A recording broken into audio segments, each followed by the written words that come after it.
Bien, buenas tardes. Vamos a comenzar la sesión del día de hoy. No sin antes, pues bueno, recordarles, o más bien esperando que estén muy bien el día de hoy. El día de hoy es viernes 22 de mayo y bueno, vamos a seguir avanzando en el cuatrimestre. Insisto, espero de todo corazón que estén muy bien todos y todas. Recuerden que según las estadísticas, Catepec es de los municipios, pues, con mayor índice de infectados, entonces, por favor, cuídense todos. Espero estén muy bien. El día de hoy vamos a ver la cuestión de los principios de la didáctica, pero bueno, no sin antes recordar un poco, o mejor dicho, hacer una retroalimentación de lo que abordamos la semana pasada, ¿no? De entrada, bueno, vimos una introducción general en torno a la didáctica, establecimos 5 puntos de análisis o 5 puntos de retroalimentación de cómo entender a la didáctica, ¿no? Entonces, el primer punto, pues fue la didáctica como un campo disciplinar de la pedagogía. Eso es importante porque al ser un campo disciplinar, pues va a tener un objeto de estudio. ¿Cuál va a ser ese objeto de estudio? Pues el proceso de enseñanza-aprendizaje, ¿no?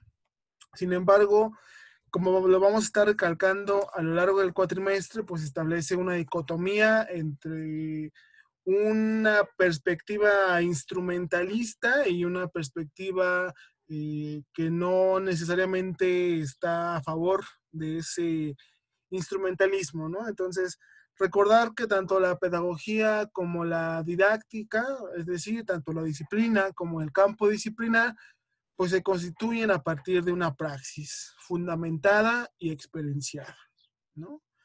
Bien, también logramos establecer la cuestión del concepto en torno a su parte etimológica de la didáctica como un arte de enseñar, un breve, muy breve repaso histórico, ¿no? Con Comenio, un autor pues hegemónico en términos de que todo pedagogo o todo educador pues debe conocerlo, ¿no?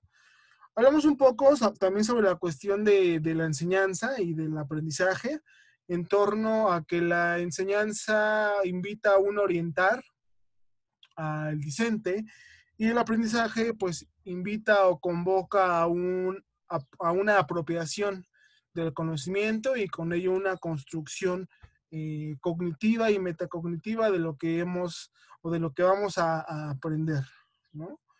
Establecimos cuáles son los objetivos de la didáctica, establecimos también los elementos de la didáctica y la división de la didáctica, ¿no? Insisto, espero haya sido claro la parte expositiva y si no, pues podemos hacer otro tipo de reunión. El día de hoy vamos a ver los principios de la didáctica. Para este tema no había un material de por medio, más bien ustedes tuvieron o tienen, si es que aún no lo hacen, que hacer una búsqueda bibliográfica en torno al tema. ¿De acuerdo? Entonces, para esto, bueno, de entrada empezamos, no, empezamos con lo que nos interesa y ahorita bajamos a la bibliografía. Bueno, ¿qué es un principio? Pues son condiciones imprescindibles para poder llevar a cabo, para poder llevar a cabo los procesos de enseñanza-aprendizaje y tienen la intención de activar y promover las siguientes condiciones. Una adecuación curricular, una transformación de la práctica docente, llegar a los objetivos previstos y, por supuesto, asegurar los aprendizajes en términos de conocimientos y habilidades. Para eso se van a establecer 5 principios de la didáctica, ¿no? El primer principio va a ser el principio de la individualización. ¿De acuerdo? ¿Qué nos invita o qué nos convoca a este principio? Bueno, de entrada, que el acto educativo formal debe adaptarse al discente, ya que lo habíamos comentado en la sesión pasada, el video pasado, el sujeto, el sujeto al centro de dicho acto educativo formal, pues va a ser el discente, ¿no? En ese sentido, el acto educativo formal pues debe priorizar el pensamiento divergente. ¿Qué es esto? De entrada, y ahorita lo vamos a tratar un poquito más, cada uno de nosotros, y esto también ya lo abordamos en videos pasados, pues somos producto de una constitución tanto intrínsecamente como extrínsecamente de procesos como la socialización y la formación, ¿no? Entonces, cada uno de nosotros, en términos burdianos, pues tiene un capital cultural. Es decir, cada uno de nosotros adquiere o tiene ciertos conocimientos con los cuales llega al aula. La idea entonces de generar un pensamiento divergente es justo recuperar las nociones previas, y no solamente las nociones previas, sino los conocimientos que se dejan o que se van a impartir, mejor dicho, en el aula, con el fin pues de no construir una concepción unívoca de las cosas o del tema, sino más bien una construcción diversa en donde cada quien desde su locus pueda entender el tema o los temas que se van a abordar, ¿no? Entonces, redondeando un poco esta cuestión del pensamiento divergente es recuperar las nociones de los estudiantes, ya sea en términos de experiencias y habilidades, pero también recuperar lo que el discente en términos de, por ejemplo, de evidencias, lleva al aula y a partir de los cuales se puede construir un concepto, un piso común, una base conceptual, no sé, ¿no? Entonces, este principio de la individualización, perdón, tiene que ver con eso. Tiene que ver a la par con cuáles son los intereses, los gustos, los hábitos y los comportamientos que los estudiantes llevan consigo y que justo traspolan a la escuela, ¿no? Nosotros no dejamos de ser lo que somos en la escuela, al contrario, de cierta manera eh, potenciamos esos hábitos o los erradicamos, ¿no? Dependiendo ahí también cómo es que sea la experiencia en la escuela o en el aula, ¿de acuerdo?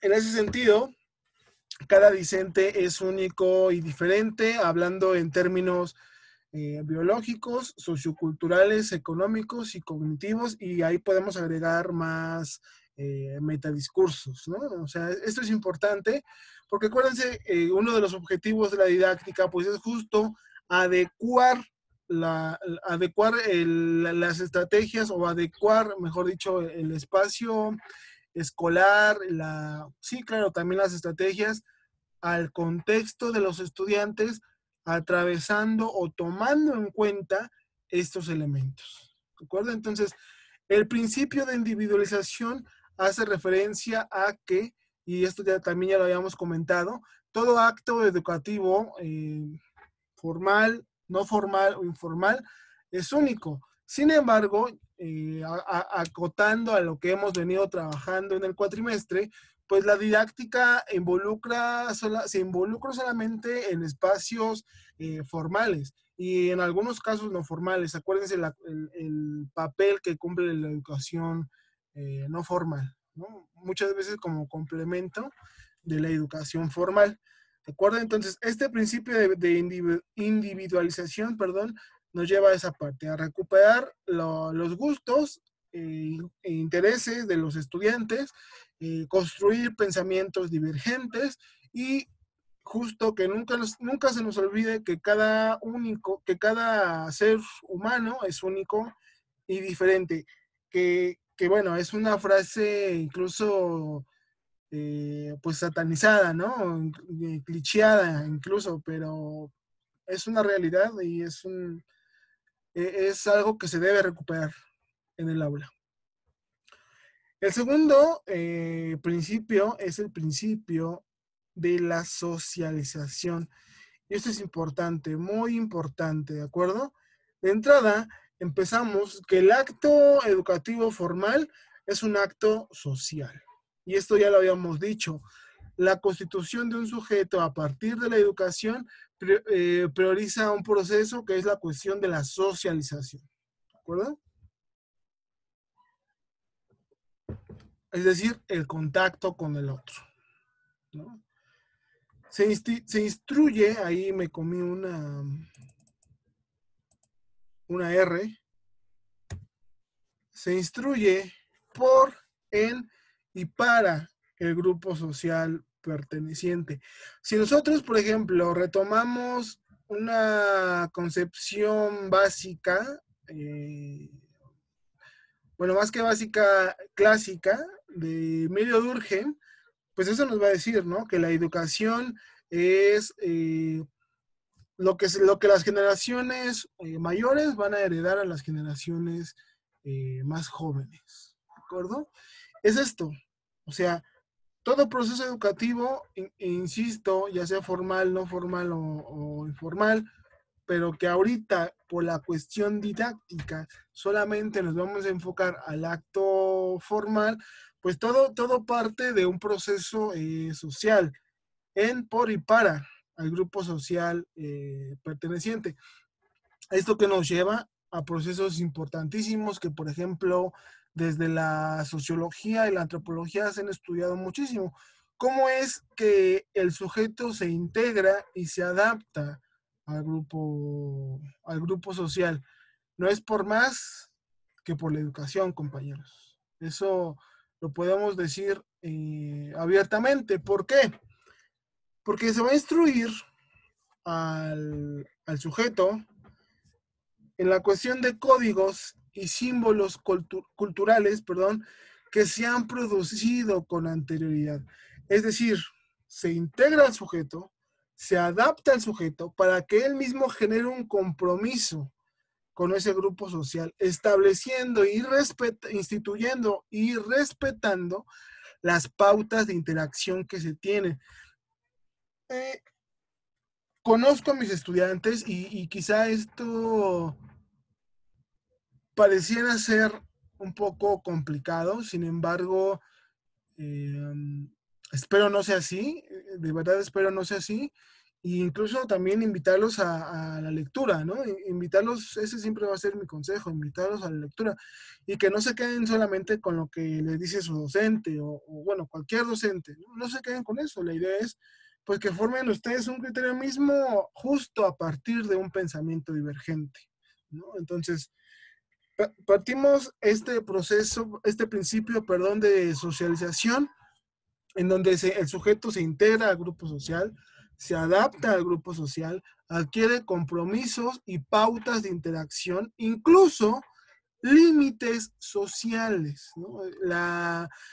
Ahí está muy claramente en el esquema la instauración del superyo freudiano, como la moral, ahí, por ahí debo tener el libro, cómo la moral social limita los deseos del sujeto, los deseos conscientes o inconscientes de los sujetos, ¿no? Entonces, eso es importante, ya que con base en autores como Bourdieu y Parsons, pues se va a dar una reproducción social, así como una asignación de roles, ¿no?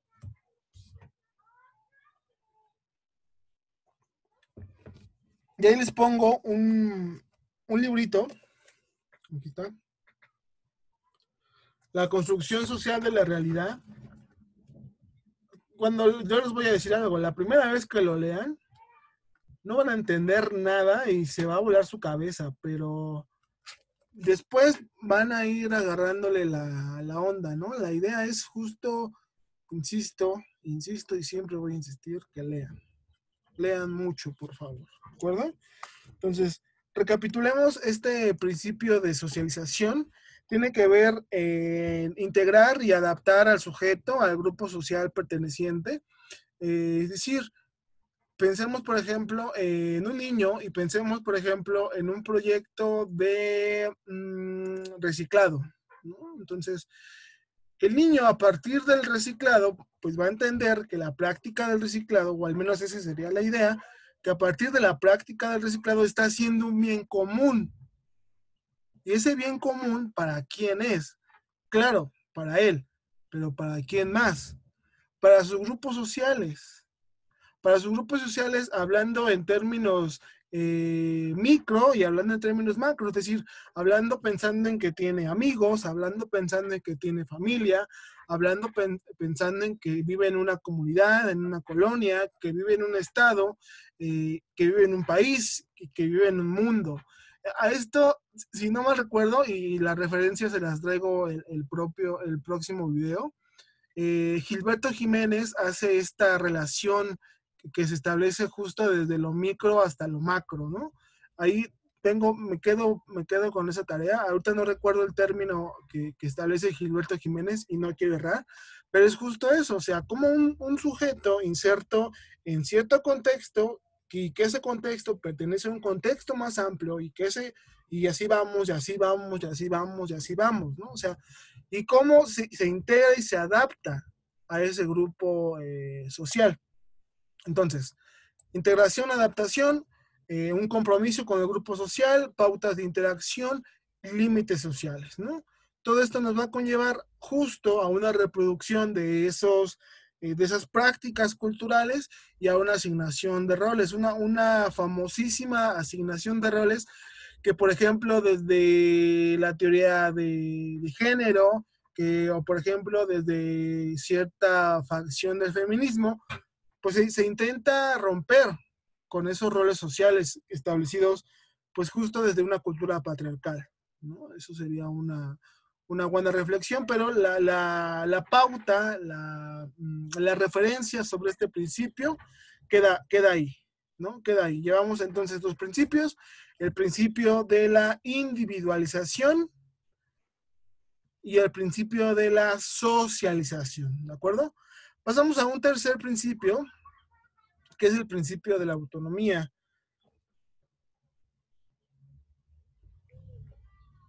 Bien,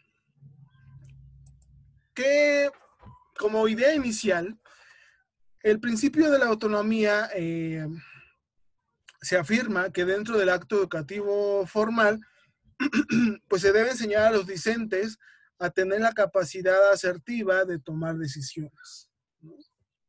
Perdón.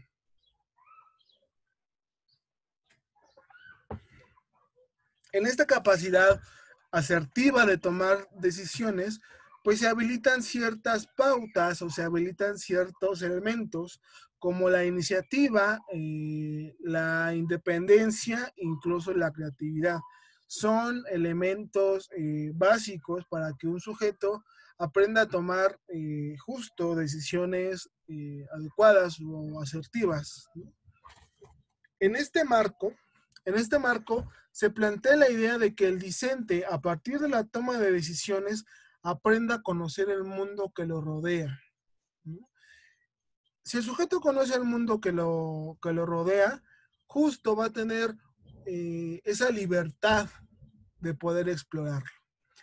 Y si tiene esa libertad para poder explorarlo, se debe ser consciente de las responsabilidades que toma, eh, perdón, de las responsabilidades propias de sus decisiones. Entonces, eso es importante porque justo a partir de esa carga de responsabilidad, pues vamos a encontrar o el sujeto debe reconocer sí posibilidades, sí el trastocamiento de sus actos en términos de cómo afecta o cómo beneficia a los demás sujetos y por ende las limitaciones de dichos actos, ¿no?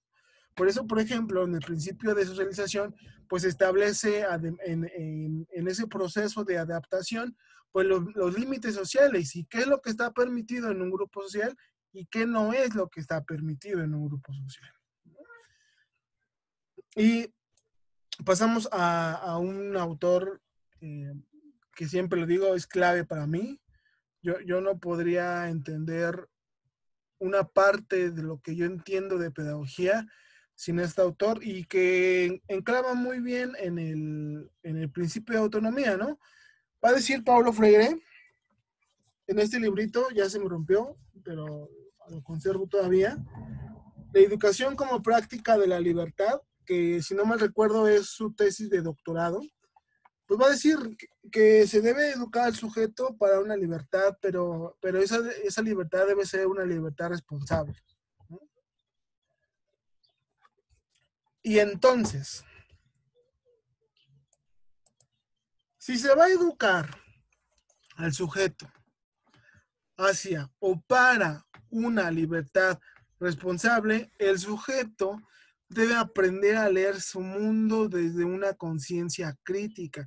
Y eso es muy importante y es una premisa vital en Paulo Freire. Si ustedes recuerdan o si ustedes investigan un poco sobre Paulo Freire y su método en su libro La pedagogía del oprimido, pues justo antes de que el sujeto aprenda a leer códigos, códigos escritos, pues el sujeto debe aprender a leer su mundo, debe aprender a leer su realidad. Y aquí pongo una cita, ¿no? La idea de educar a la educación, perdón, la idea de educar al sujeto en libertad responsable, pues implica una representación de las cosas y de los hechos como se dan en la existencia empírica, en sus correlaciones causales y circunstanciales. Y aquí Freire es muy claro. Piensen en un campesino de la década de los 60 que no sabe leer ni sabe escribir, pero sí sabe cultivar la tierra, sí sabe trabajar el arado, sí sabe, no sé, sí sabe muchas cosas, pero no es consciente de cómo, no es consciente de esa realidad y además no es consciente de que es oprimido, ¿no? Entonces, Pablo Freire dice, a ver, espérame, antes de aprender a leer y a escribir, antes de aprender a codificar y a decodificar símbolos escritos, pues primero conoce tu realidad, ¿no? Y en ese sentido, volvemos un poquito, si el principio de autonomía nos invita a que el sujeto aprenda a tomar o a tener la capacidad de tomar decisiones asertivas, estaríamos hablando desde las ideas de Paulo Freire a que debemos educar sujetos libres. En términos o dirigidos a que a esos sujetos sean conscientes de su mundo, que reconozcan y que sepan qué es lo que pasa en su mundo y que se reconozcan o que nos reconozcamos como oprimidos. Esa es una premisa vital para Freire, ¿no? Reconocernos como oprimidos es un principio básico para poder educarnos en la libertad, ¿no? Y ahora bien, ¿cómo vamos a educar para la libertad? De acuerdo a Paulo Freire. Bueno, ahí hay un motor importante que va a ser el diálogo, ¿no? Bueno, dos elementos importantes, la cuestión del diálogo y la cuestión de las relaciones horizontales entre sujetos. Bueno, primero hablamos un poquito del diálogo.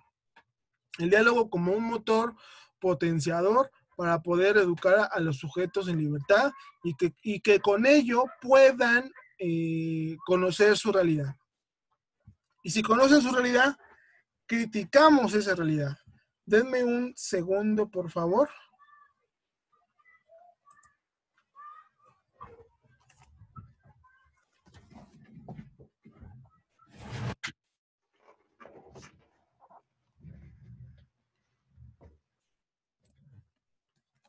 Listo. Estaba lloviendo, perdón. Entonces, eso es importante en términos de de Paulo Freire, ¿no? Educar para la autonomía, que involucra una toma de decisiones, es involucrar para la libertad, en donde el sujeto conozca esa realidad, critique esa realidad y sobre todo, y lo más importante, transforme esa, esa realidad. ¿A partir de qué se educa para la libertad? Bueno, a partir del diálogo y las relaciones horizontales entre sujetos. Es decir, el docente ya no va a ser ese sujeto que lo sabe todo. No. El docente va a ser alguien que va a entrar en un horizonte de cooperación con el otro, con el discente. ¿De acuerdo? Bien. Pasamos ahora con el principio de actividad. Y empezamos con una premisa que vamos a resaltar en los próximos videos.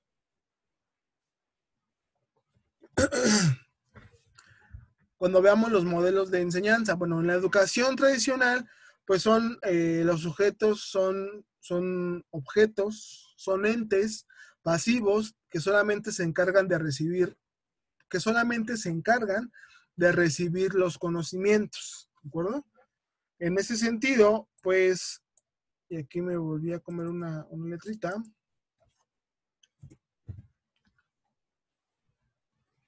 Ahí está. En ese sentido, el docente es el único que tiene la verdad y es el único que va a poder decir quién está bien y quién está mal. ¿De acuerdo? En los procesos educativos formales actuales, no se debe priorizar eso. Lo que se debe priorizar es un aprendizaje activo, pero,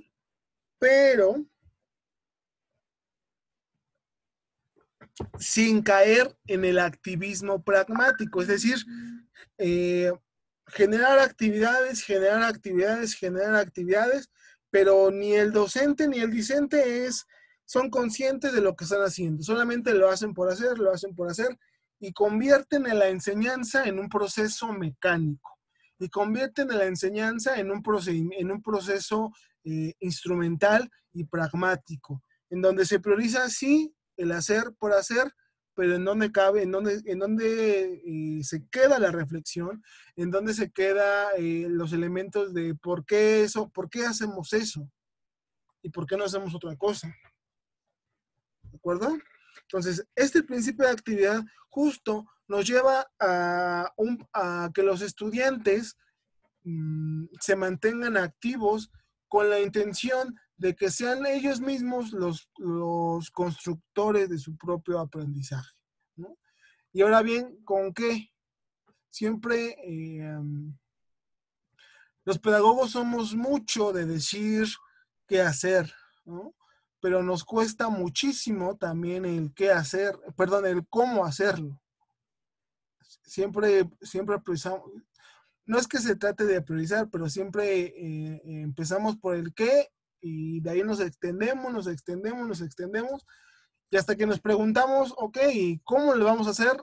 Ahí es donde vienen las complicaciones, ¿no? Bueno, el principio didáctico de actividad en torno al proceso de enseñanza-aprendizaje, pues es a partir justo de procedimientos, de técnicas, de metodologías y de estrategias de enseñanza-aprendizaje. ¿De acuerdo? ¿Basadas en qué? ¿O para qué vamos a ocupar estos elementos? Bueno, para reconocer y para llevar a cabo las finalidades curriculares, para poder adecuar el proceso de enseñanza-aprendizaje a las facultades y necesidades de los discentes, para prever en nuestras planeaciones didácticas dichos elementos. Acuérdense que los cuatro elementos del acto educativo formal pues son diagnóstico, planeación, ejecución y evaluación. ¿De acuerdo? Entonces, principio de actividad en eso consiste. ¿De acuerdo? No hacer no va a ser del sujeto o del discente un sujeto pasivo, una tabla rasa en donde solamente vamos a depositar el conocimiento, sino más bien que el estudiante construya sus aprendizajes a partir de una actividad cognitiva o incluso metacognitiva. ¿De acuerdo? Pasamos al principio de creatividad. Y yo como primer punto, les puse un concepto de pensamiento creativo. Bueno, el pensamiento creativo es un generador de ideas y alternativas, de soluciones nuevas y originales que permite comprender, inventar, establecer nuevas y personales conexiones entre lo que se sabe y lo que se aprende, dando una configuración del conocimiento de carácter significativo. Además, está íntimamente ligado al pensamiento crítico y puede verse favorecido a través de la adquisición de estrategias de procesamiento analógico, orientadas a la generación de nuevas ideas.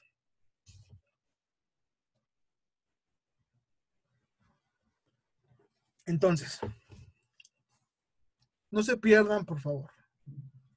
Si hablamos de un principio de creatividad, cuando ya hablamos de que el acto educativo formal debe priorizar el pensamiento divergente, cuando ya hablamos que el principio de la autonomía debe conducir hacia una lectura del mundo cuando se tomen las decisiones, y que esta lectura del mundo nos va a llevar a pensar, a criticar y a transformar esa realidad, pues el pensamiento creativo o el principio de creatividad viene a complementar, no diría perfectamente, porque en la educación no existe la perfección, pero sí viene a complementar estos principios, ¿no?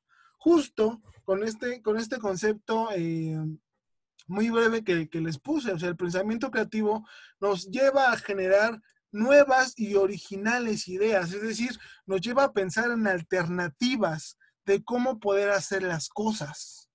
Y eso en la pedagogía o para la pedagogía es importantísimo. Yo siempre les digo a cada uno de ustedes, eh, el límite, el límite del accionar del pedagogo en términos de una operatividad de cómo hacer las cosas es la creatividad de cada uno de nosotros, ¿no? Y ahí la creatividad es una suma de distintos factores, ya sea sociales, incluso psicológicas, ¿no? Ahora bien, ¿a qué nos lleva este principio de creatividad? Bueno, a creaciones artísticas, a descubrimientos científicos, a invenciones tecnológicas, y todo esto,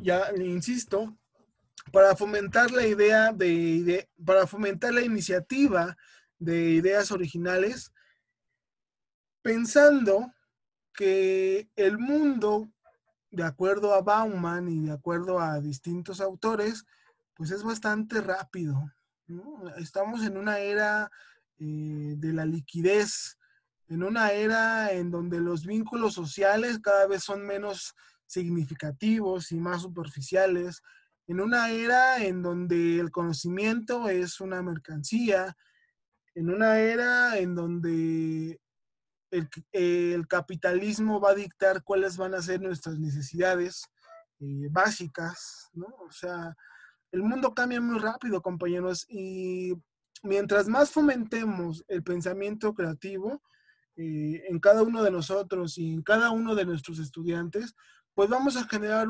ciertos cambios, incluso yo diría ciertas rupturas con ese mundo que estamos viviendo cada vez más acelerado. Entonces, eso es primordial. Hacemos un breve repaso para poder, no, primero mejor damos la conclusión y después hacemos el repaso. Un segundo. Ok. A partir de todos estos principios, establecemos un corolario. Y este corolario, perdón, se va a dar a partir del objeto de estudio de la didáctica. Acuérdense que la didáctica, que el objeto de estudio de la didáctica, pues es el proceso de enseñanza-aprendizaje, ¿no? Entonces, bueno, partimos de que el aprendizaje es un proceso, no un producto. Esto lo vamos a profundizar un poco después. Que al ser un proceso se da netamente en interacción con el ambiente. Y eso es importante reconocerlo. ¿Y qué es lo que se aprende? Es decir, ¿qué es lo que construimos cada uno de nosotros como proyectos de aprendizaje? Bueno, conocimientos, habilidades, actitudes y conductas. Por otro lado, tenemos la enseñanza. La enseñanza, pues justo tiene como función o tiene como papel incentivar, guiar y orientar, ¿qué cosa? La construcción del aprendizaje, ¿no? Si estamos hablando que el aprendizaje es un proceso, estamos hablando que el aprendizaje es una construcción permanente. Permanente. ¿De acuerdo? Bien, ahora sí hacemos un breve repaso de nuestro tema. Los principios de la didáctica son condiciones imprescindibles para poder llevar a cabo el proceso o los procesos de enseñanza-aprendizaje. Hay al menos 5 principios importantes para poder llevar a cabo nuestros procesos de enseñanza-aprendizaje. El primero es el principio de la individualización, en donde reconocemos que cada uno de nuestros estudiantes o cada uno de nuestros discentes son sujetos únicos y diferentes en términos biológicos, psicológicos, sociales, culturales, económicos, etc. ¿De acuerdo? Debemos reconocer cuáles son sus intereses, cuáles son sus gustos, ya que dichos intereses no se aíslan dentro de la escuela, sino que están conviviendo permanentemente en cada uno de ellos. Incluso, si ustedes recuerdan, y que lo voy a volver a repetir dentro de este video, el elemento número 1 para el acto educativo formal es el diagnóstico, y ahí sí reconocemos los estilos de aprendizaje, por supuesto, reconocemos los conocimientos previos o los conocimientos que lleva el sujeto al aula, pero también es importante, o también sería importante reconocer esto, ¿no? Reconocer cuáles son los intereses de nuestros estudiantes, ¿de acuerdo? En este proceso, en este principio de individualización, pues es importante construir un pensamiento divergente en donde recuperemos todas las participaciones de los compañeros, ¿de acuerdo? En nuestro principio de socialización, se parte de la idea que el acto educativo formal es un acto social y político. Eso es importante, y no lo había comentado, pero es un acto político. Y ahí Freire es alguien que nos puede escribir por qué es un acto político, ¿no? Este proceso de socialización pues lleva de la mano o tiene como finalidad pues integrar y adaptar al sujeto a su grupo, a sus grupos sociales, estableciendo, inculcando, transmitiendo, instruyendo sobre los compromisos que tiene ese sujeto con el grupo social, cuáles son las pautas de interacción y los límites, qué es lo que está permitido hacer o no hacer en ese grupo, ¿no? Bueno, se producen fenómenos como la reproducción social y la asignación de roles. En el principio de autonomía, lo que se busca es instruir a los estudiantes para que ellos puedan tener la capacidad de tomar decisiones asertivamente, fomentando la iniciativa, fomentando la independencia, fomentando la creatividad, en cada uno de ustedes. Ahora bien, acuérdense que, y esto lo establecimos en el primer video, para que se pueda dar un proceso de enseñanza-aprendizaje y de ahí la fragilidad del vínculo pedagógico es que el docente tiene como tiene como una de sus funciones principales motivar a a los discentes, y el discente tiene como una de sus funciones principales, pues tener iniciativa dentro de, y ambos elementos están mediados por el interés.